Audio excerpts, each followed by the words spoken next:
Pero yo pregunto, Jim, Pedro fue circunscrito solo a predicarle a los judíos. O sea, si tú notas, su ministerio fue limitado a predicar solo en un contexto totalmente judío, porque a pesar de la experiencia que él tuvo con Cornelio, él no abrió su mente nunca. Y luego lo vemos con algunas acciones más adelante, compartiendo con gentiles hasta que llegaban los judíos de Jerusalén. O sea, que Pablo los reprende, etc.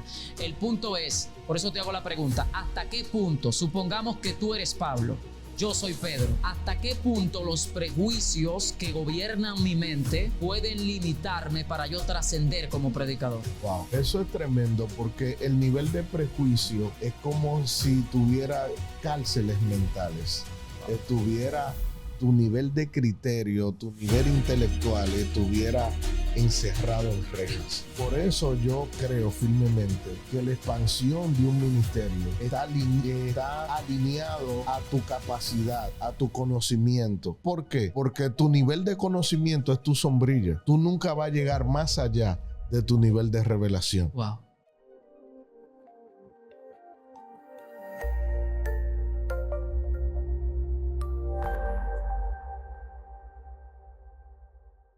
Favor y gracia sobre cada uno de ustedes. Muchas bendiciones para cada uno de ustedes. Hoy estamos dando continuidad al segundo programa que hicimos con mi invitado de honor, el pastor y profeta Altrus Díaz. Dios te bendiga, Altrus. Bendiciones, Jim. Un placer compartir contigo nuevamente. En el programa anterior hablábamos del hombre espiritual y hablábamos de que Dios hizo al hombre a su imagen conforme a su semejanza. Hablábamos que la palabra imagen del hebreo selem significa imagen, estatua o copia. Y hablaba que es una estatua. Una estatua es una figura que contiene toda la característica externa de la figura original. Entonces, basado en esa premisa, basado en ese concepto, cómo el hombre puede portar la imagen de Dios. Si un ejemplo, analizando lo que es la estatua, si está lloviendo, ¿cuál es la postura de la estatua? La misma. Si hace mucho sol, ¿cuál es la postura de la estatua? La misma. Entonces, cuando tú eres capaz, sin importar la situación y las circunstancias, mantener tu postura como hombre de Dios, en ese momento tú te pareces a Él. Entonces, basado en esos criterios espirituales, yo quiero preguntar a mi amigo, pastor y profeta Altrus Díaz, siendo Dios un ser espiritual, siendo nosotros creados a su imagen, conforme a su semejanza, ¿cómo tú puedes definir a Dios o definir lo que es un hombre espiritual? Bueno, esa pregunta es un poco compleja. O sea, porque si tratamos de definir lo que es un hombre espiritual, yo no lo veo complejo. Pero tratar de definir a Dios bajo esa premisa de lo que es el concepto de espiritualidad es un poco complejo, ya que, claro, de hecho, la palabra espíritu, amén, tanto en hebreo como en griego, en los dos idiomas, lo que significa es viento. ¿Sí? Yeah. Y es tratando de dar a entender una manifestación de ese ser. Es simple. Okay. Una manifestación de ese ser. De hecho,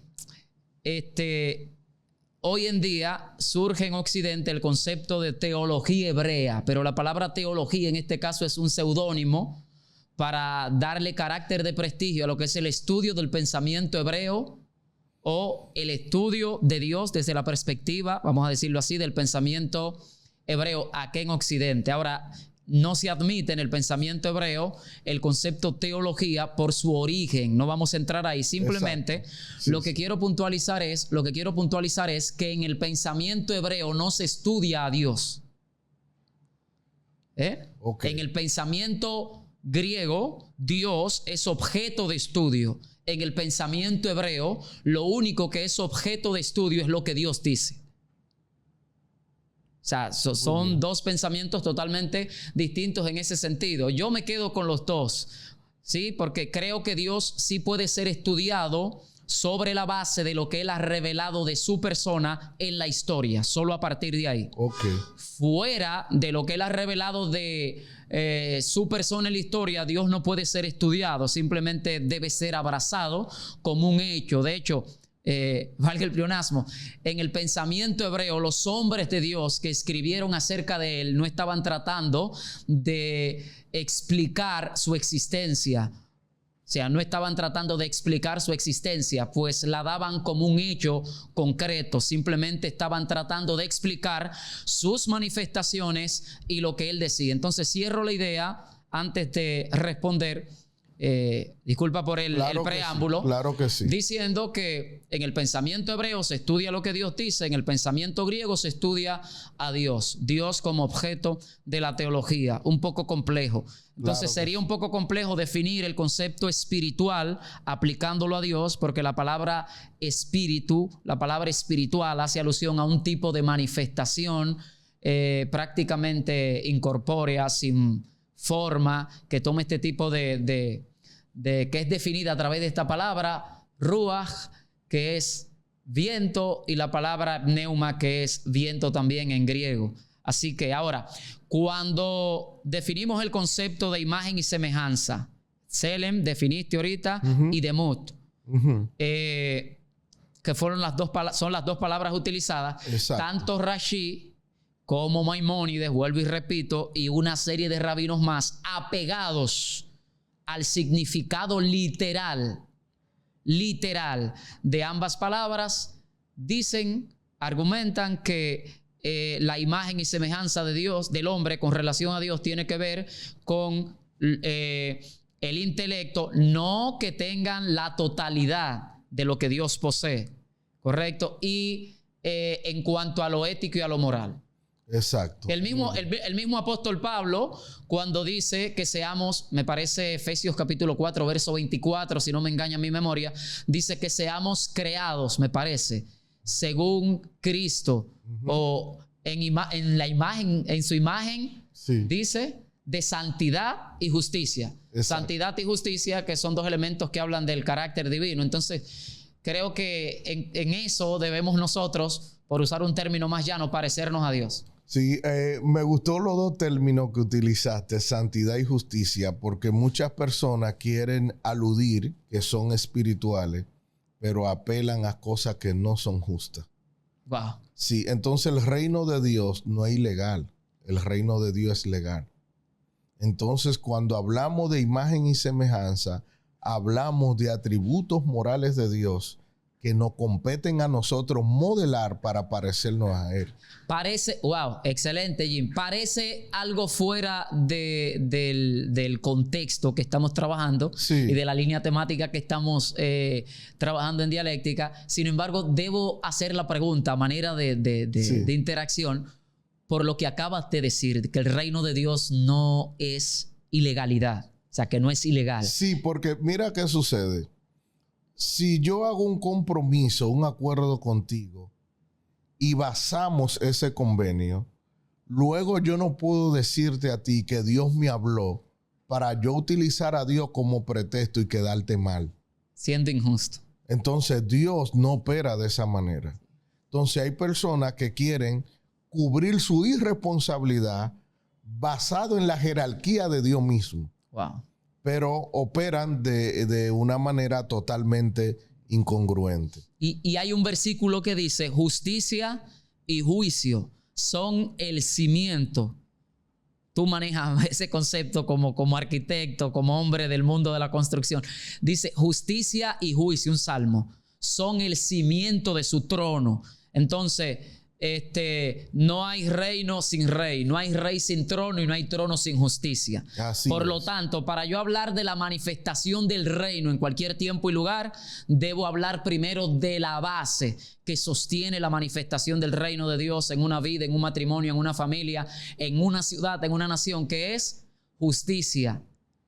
¿Sí? Yo quiero... La pregunta, disculpa, Jim, que te iba a hacer sobre esa misma base. ¿Por qué el ángel de Jehová iba a matar a Moisés? Sí, la pregunta está buena. Va en la misma línea. Sí, que el hilo conductual de imagen y semejanza que estamos tratando nos llevaría mucho tiempo. No quiero evadirte la pregunta. Vamos a dejarla ahí para que la gente la medite. Claro, sí, porque la espiritualidad, la Biblia dice que Dios es espíritu. La Biblia enseña que Él no hizo a su imagen y conforme a su semejanza.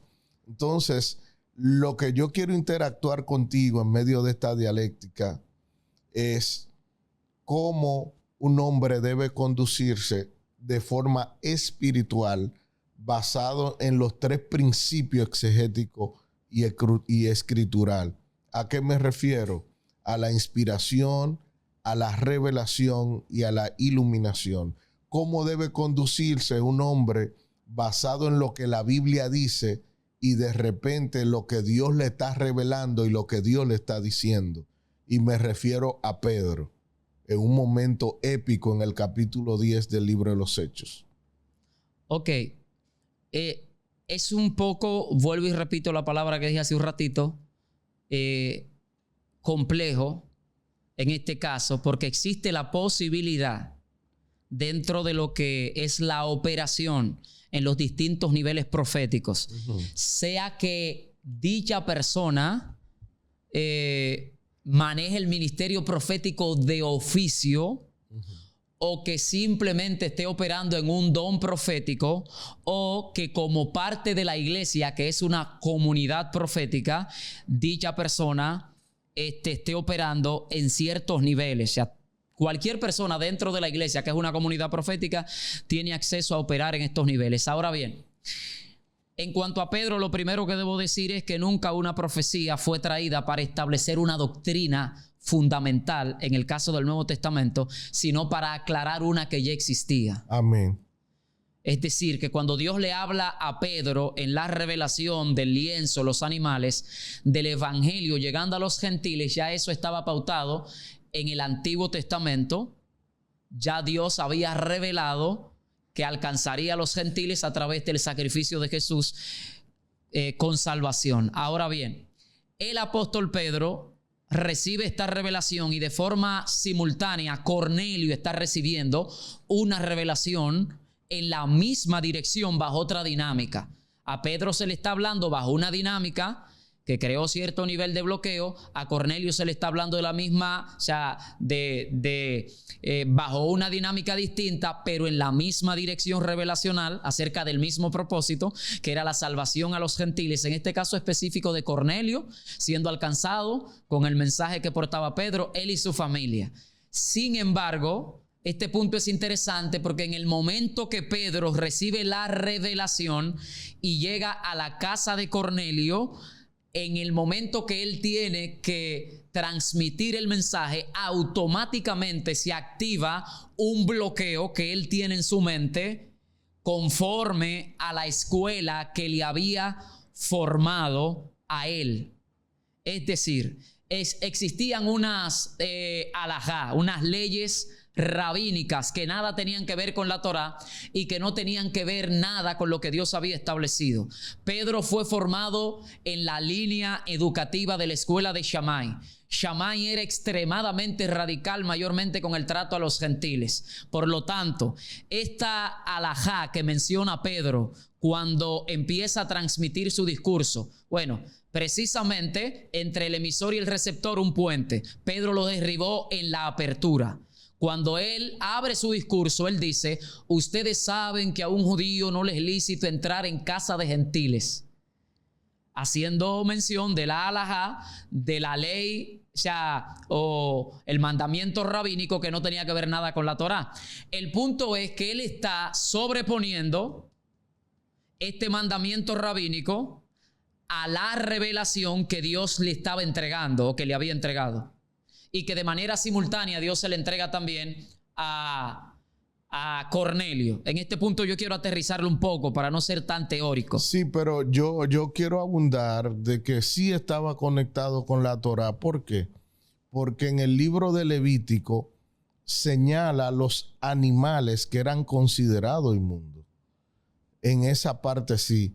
Ahora, ¿qué no estaba conectado a la Torá? Ese repudio que venía él de la escuela de Shammai sintiendo por los gentiles. Lo que sí estaba conectado... En esa parte, claro que te la compro. Lo que sí estaba conectado a la Torá es el concepto de los animales. De las leyes, correcto, de las leyes sanitarias. Claro que sí. Correcto, o sea, de qué comer, qué no comer, etcétera. Claro. Ahora bien, lo que yo puntualicé fue que no tenía que ver nada con la Torá, es lo que él dice. Cuando él dice, ustedes saben que a un judío no le es lícito. Claro, claro. Por eso puntualicé que es objeto de estudio el tema en que sí, la condicionante de los animales que le fueron revelados en el lienzo y el Señor le dice mata y come. Ese principio formaba parte de las leyes sanitarias. Claro, claro, sí, porque hablábamos en ocasiones anteriores de las 4 demarcaciones de la Torá y hablábamos de las leyes sanitarias, las leyes civiles, las leyes morales y las leyes ceremoniales. Muy bien. El detalle es el siguiente. ¿Cómo? Y me impacta. Esto no lo digo simplemente de manera de pregunta, sino como de una interrogante en la cual ambos podemos navegar. Dios le dice a Pedro, no le llames inmundo a lo que ya yo limpié. Esa parte me llama la atención. ¿Por qué? Porque la revelación era un sentido metafórico para que lo que él consideraba inmundo, que en este caso era Cornelio como gentil, ya él lo viera limpio. Ahora bien. Porque precisamente en su línea educativa, o sea, en la línea educativa en la que él fue formado, se comparaban a los gentiles o se comparaba a los gentiles con los animales inmundos. Wow. Sí, pero es que lo que yo quiero puntualizar, muy bueno tú aclarando, es ¿qué es lo que limpia al hombre? Un hombre es limpiado a través de la fe en Jesucristo, procede al arrepentimiento y la sangre de Cristo lo limpia de todo pecado y de toda maldad. Pero la Biblia dice que la fe viene por el oír. Entonces, si a Cornelio no se le había predicado y la sangre de Cristo es que lo limpia de todo pecado y de toda maldad, ¿por qué él le está revelando a Pedro que ya lo limpió? Es una cosa tan profunda, mi amigo y hermano Pastor Altru Díaz, es tan profundo que hay cosas que cuando tú navegas en esos niveles de interpretación, te dimensionas espiritualmente. Sí, yo creo que Dios está hablando desde su perspectiva. O sea, la acción que Dios estaba a punto o sea,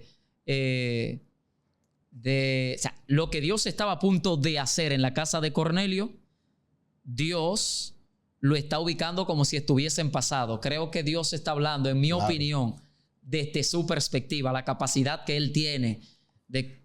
¿Me doy a entender? Sí, pero yo, cuando lo veo en un contexto pasado, él no está diciendo que esté en un proceso ni que lo va a limpiar. No, es que ya está limpio. Sí, pero él dice que ya lo limpió. A lo que ya... Es que Dios tiene la capacidad de hacerlo.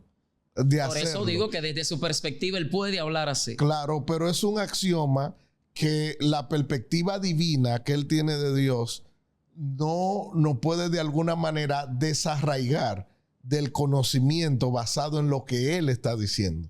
Estoy de acuerdo. Es poderosísimo. Ahora, ¿hasta qué punto pueden los prejuicios de un hombre bloquearle para que no trascienda entregando el mensaje que Dios depositó en su vida para una generación específica?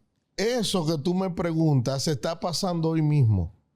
Porque ahí había una transición basado en un principio que él estableció en la dispensación patriarcal. Y en tu simiente serán benditas todas las familias de la tierra. Entonces, esa palabra que él le dio a Abraham, no le dijo simientes en plural, le dijo en tu simiente. Y la simiente es Cristo. Entonces, por eso vienen muchos problemas cuando no se saben articular las raíces hebreas en un diálogo, en un mensaje, en una exposición. ¿Por qué? Porque el mensaje basado en el propósito eterno no se basa en una nación, se basa en todas. Desde luego. Entonces ahí él le está abriendo los ojos espirituales a Pedro. Digo, esta no es de la manera que ustedes han estado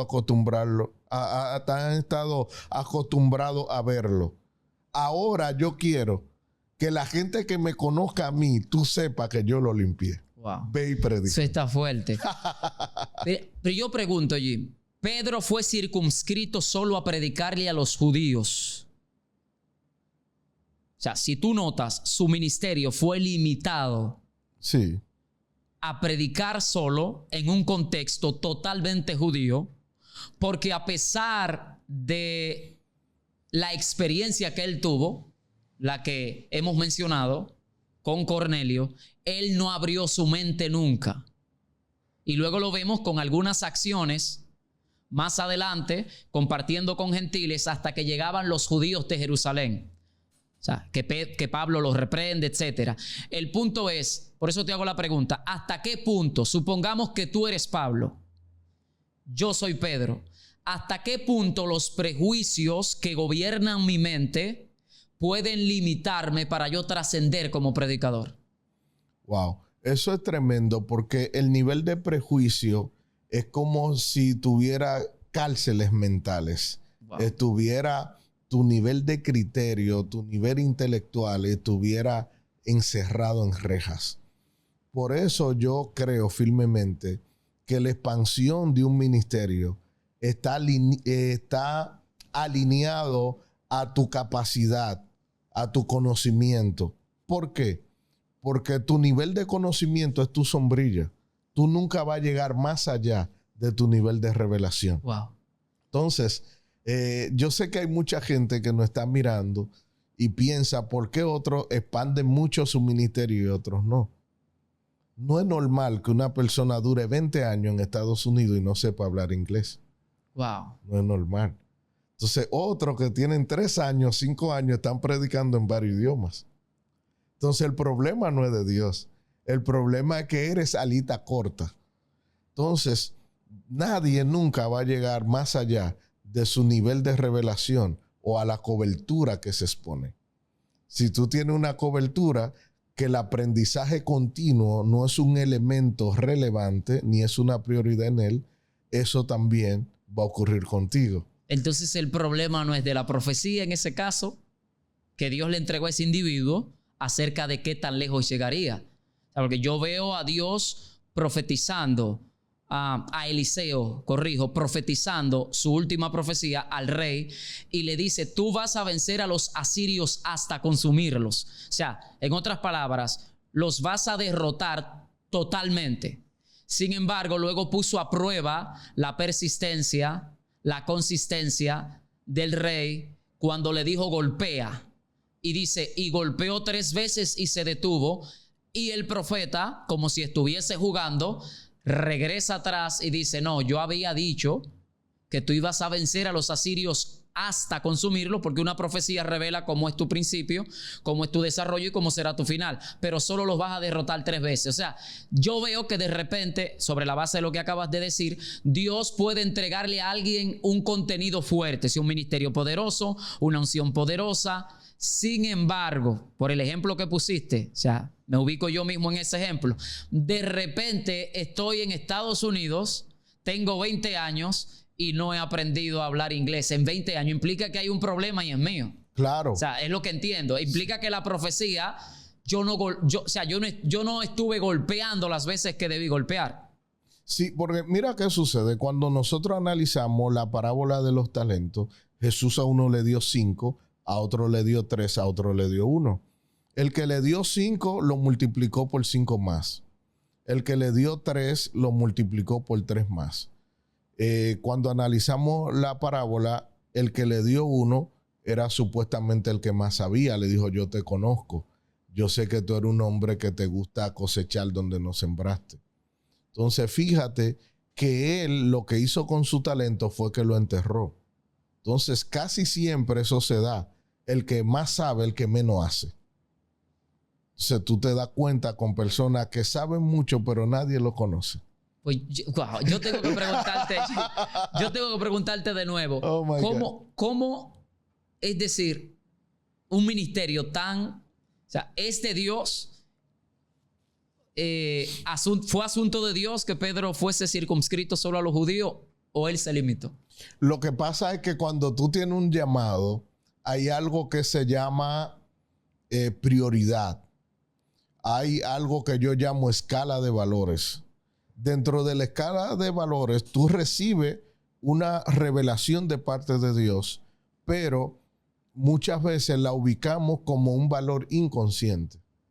Otras veces lo ubicamos como un valor futuro. Si un ejemplo, tú me dices, Jimmy, ¿estás sobrepeso?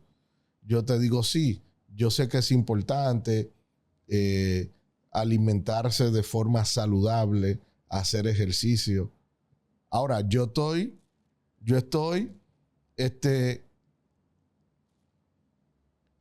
consciente de lo que tú me estás diciendo, pero no lo tengo como un valor consciente, sino como un valor futuro, porque tú me vas a decir, come saludable, haces ejercicio. Entonces, si yo no estoy comiendo saludable, ni estoy haciendo ejercicio, yo no me he percatado de que es una prioridad y un valor consciente para mí. Sí lo asumo como un valor futuro. Entonces hay personas que hay cosas que Dios les revela y lo asumen como un valor futuro y no hacen nada en el presente para ejecutar por obra lo que Dios le está diciendo. Wow. Y si tú analizas, uno de los mayores problemas en los ministros, principalmente en los pastores, es su aspecto físico, su aspecto de salud. La mayoría están atados a tomar una serie de pastillas diarias, hipertenso. Tú le preguntas a cualquiera sobre lo que es el índice de masa corporal y ellos no son capaces de decirte cuál debe ser su peso según su tamaño. Entonces, cuando tú analizas las 7 prioridades de la vida, que número 1 está lo espiritual, lo físico, lo familiar, lo moral, lo social, y también está lo económico y lo profesional. Tú dices, óyeme, dentro de esas 7 prioridades de la vida, ¿por qué la parte física, que nosotros somos templo del Espíritu Santo, tú lo tienes dentro de un valor futuro y no te has percatado y ni has sido consciente de que debe ser un valor actual para ti?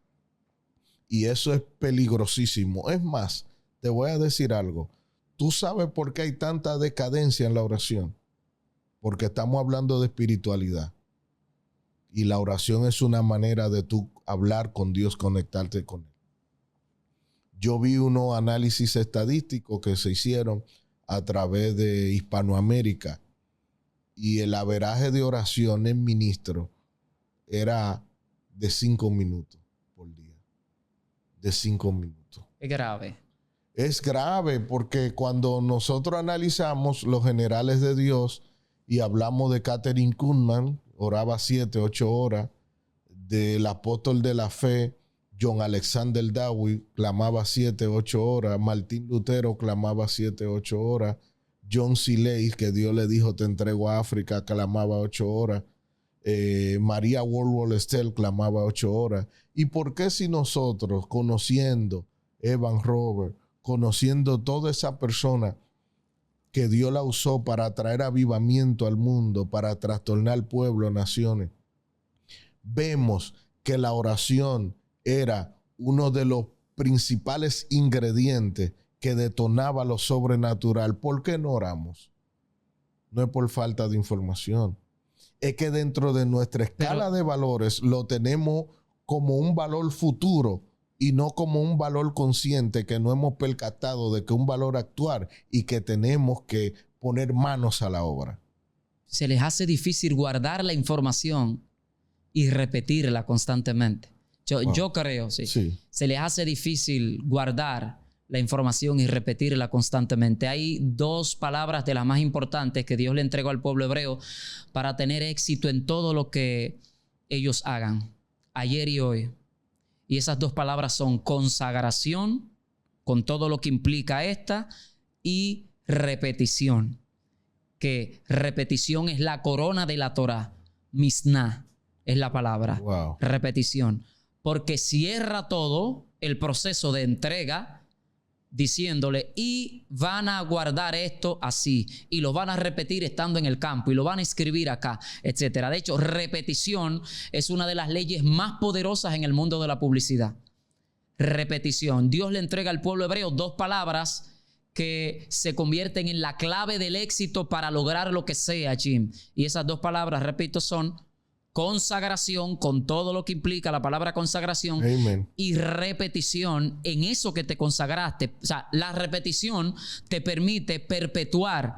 La repetición te permite perpetuar la consagración a lo que tú entiendas. Si te quieres consagrar a tu profesión y repetir constantemente eso en lo que te has consagrado, tendrás éxito. O sea, lo que quiero decir es que debemos tomar hoy debemos tomar la iglesia, los ministros, la iglesia en sentido general, debemos tomar esas 2 palabras para nosotros poder lograr lo que queremos. O sea, consagración y repetición a la oración, al estudio de la palabra, etcétera. Yo creo que se nos hace difícil, que es lo que no estamos haciendo, Sí. Repetir. Sí, en tu experiencia como pastor, como ministro de Dios, yo te quiero preguntar, ¿por qué hay muchos ministros que tienen un pseudo éxito ministerial, pero atacan la formación?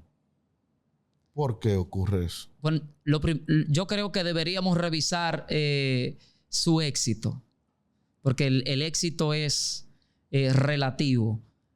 Tú que, permíteme tutearte, que eres de ese mundo de la construcción como arquitecto, sabes que la parte más importante, por ejemplo, lo que yo he observado es que de repente paso por un lugar y veo que alguien está haciendo una zapata con pico y pala, y en el poco conocimiento que manejo de ese mundo puedo deducir que van a hacer una casa de 1, de 2 niveles, etcétera.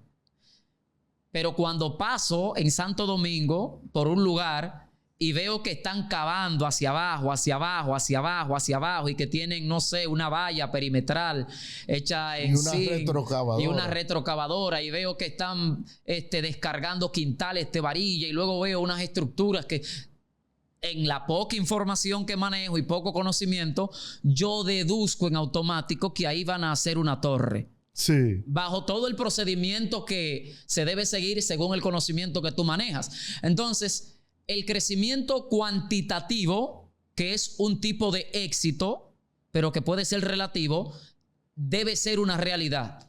Y yo anhelo el crecimiento cuantitativo en mi congregación. O sea, no te puedo mentir. Quiero alcanzar muchas personas para Dios. Ese es el objetivo, el barrio, el sector, la ciudad, otros pastores de nuestra ciudad que hacen un trabajo precioso también. Ahora bien, el trabajo cualitativo que tiene que ver con construir la base de la visión con los principios no negociables del Evangelio de Cristo. Wow. No negociables del Evangelio de Cristo, porque si el mero, voy a usar ese término mexicano, si el mero de este asunto, Jesús, mi Salvador y Maestro por excelencia, se dedicó 3 años y pico a construir la plataforma que luego le brindaría sostenibilidad a la visión para perpetuarla en el tiempo y el espacio, y tú y yo hoy estar aquí hablando de esto. Si Él lo hizo, ¿por qué no lo voy a hacer yo? Es decir, Él pudo haber llegado y en el primer año derrama su sangre, se sacrifica, y créeme, sería la misma sangre, con el mismo poder, con el mismo contenido y la misma capacidad, poder para salvar. Sin embargo, Él desarrolla un proceso. Por eso Él le dice a los discípulos, no, a ellos yo les hablo así, para que viendo no vean, ni oyendo entiendan, pero a ustedes les son dados a conocer los misterios del reino. ¿Por qué? ¿Porque eran exclusivamente para ellos? No, porque es el procedimiento, Jim. Si el procedimiento es que a ellos Él tenía, luego les hizo el traspaso del reino, os asignó, ese es el proceso. Entonces, cuando yo observo esa parte como pastor joven, con tan solo 5 años, trabajando la estructura, debo observar el modelo de Jesús y empezar a construir un liderazgo correcto desde la base conforme al modelo de Jesús. O sea, eso es lo que yo entiendo. Entonces, de repente, concluyo la idea con esto, de repente, basado en la parábola de los 2 cimientos de Jesús, Sí. yo veo a alguien que está construyendo la parte externa de su visión, tirando hacia arriba, columnas, no sé cómo se llama, columnas, Sí. las paredes, etcétera, el techo, y luego se sienta. Él hizo eso en 6 meses. Supongamos que, por poner un ejemplo, permíteme, usted y yo llegamos a un lugar como dice Jesús. Yo soy el primero que edifica sobre la arena, no remueve la capa vegetal, no profundiza la zapata como lo hacen ustedes en el mundo de la construcción, y simplemente yo en vuelta de 24 horas hago una zapata porque yo lo que quiero es la parte externa que se ve,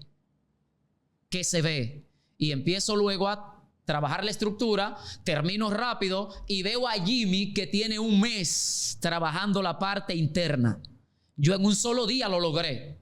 Me busco un Shaylon, una piña colada sin alcohol, y me acuesto ahí a tomarme mi piña colada y digo, miren aquel tonto, ya tiene 2 meses trabajando hacia abajo. Oye, Jim, pero hazlo como yo. Con los mismos materiales vamos a edificar, pero no bajo los mismos principios que ustedes manejan. De repente, a los 3 meses, como todo tiene su tiempo, tú también empiezas a trabajar la estructura externa de la visión, a tirar las columnas, la pared, pero con una base bien fuerte. Y como todo tiene su tiempo, también llega el momento de crecimiento, de disfrute, te buscas tu Shaylon y te acuestas a descansar. Pero, disculpe el término, adivina, vinieron ríos, soplaron vientos y dieron con ímpetu sobre las 2 casas. ¿Y cuál cayó? Wow. Hoy la mía.